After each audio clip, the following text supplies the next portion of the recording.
സംഗീത ചികിത്സയുടെ മറ്റൊരു അധ്യായത്തിലേക്ക് സ്വാഗതം.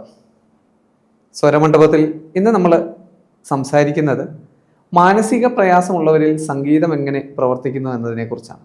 മാനസികമായ പ്രശ്നങ്ങൾ ഉള്ളവരിലും സംഘർഷമുള്ളവരിലും അത് അനുഭവിക്കുന്നവരിലും സംഗീത ചികിത്സ കൂടുതൽ ഫലവത്താണ്. മനസ്സിൻ്റെ ബാഹ്യവും ആന്തരികവുമായിട്ടുള്ള ഭാവത്തെ ഏറെ സ്വാധീനിക്കാനുള്ള കഴിവ് സംഗീതത്തിനുണ്ട്. വൈകാരിക സംഘർഷങ്ങളെ അടിച്ചമർത്തുവാന് സംഗീതത്തിലെ സ്വരസഞ്ചാരങ്ങൾക്ക് സാധിക്കുമെന്ന് പരീക്ഷണങ്ങളിലൂടെ തെളിഞ്ഞിട്ടുള്ളവയാണ്. ആത്മാവിനെയും മനസ്സിനെയും വികാരങ്ങളെയും നിയന്ത്രണത്തിലാക്കാൻ ഈ സംഗീത ശ്രവണത്തിലൂടെ സാധിക്കുന്നുണ്ട്. വികാരങ്ങളെ നിയന്ത്രിക്കാനും ആശങ്കയെ ശമിപ്പിക്കാനും ദേഷ്യത്തെ ഇല്ലാതാക്കാനും ശുദ്ധ സംഗീതത്തിന് സാധിക്കും എന്നുള്ളത് പരീക്ഷണങ്ങളിൽ കൂടി തെളിഞ്ഞിട്ടുള്ള കാര്യമാണ്. മനസ്സിനെ ശാന്തമാക്കി കഴിയുമ്പോൾ ബുദ്ധിപൂർവം പ്രശ്നങ്ങളെ നേരിടാനും കഴിയും.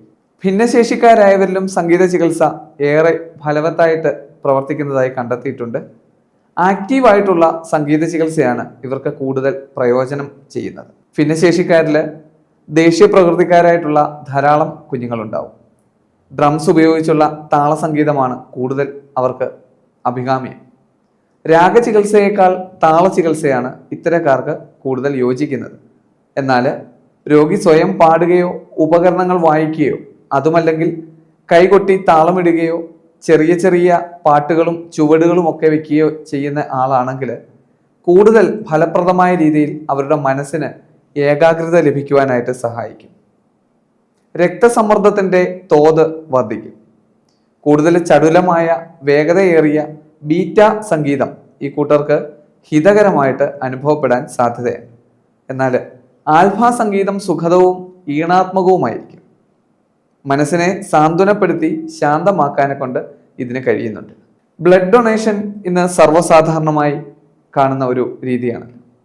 ഫ്രാൻസിലെ ഒരു രക്തദാന സ്ഥാപനത്തിൽ രക്തം ദാനം ചെയ്ത സമയത്ത് അവർക്ക് സമാധാനവും സ്വസ്ഥതയും പ്രദാനം ചെയ്യുവാൻ കേൾപ്പുള്ള സംഗീതം കേൾപ്പിച്ചു വരുന്നുണ്ട്.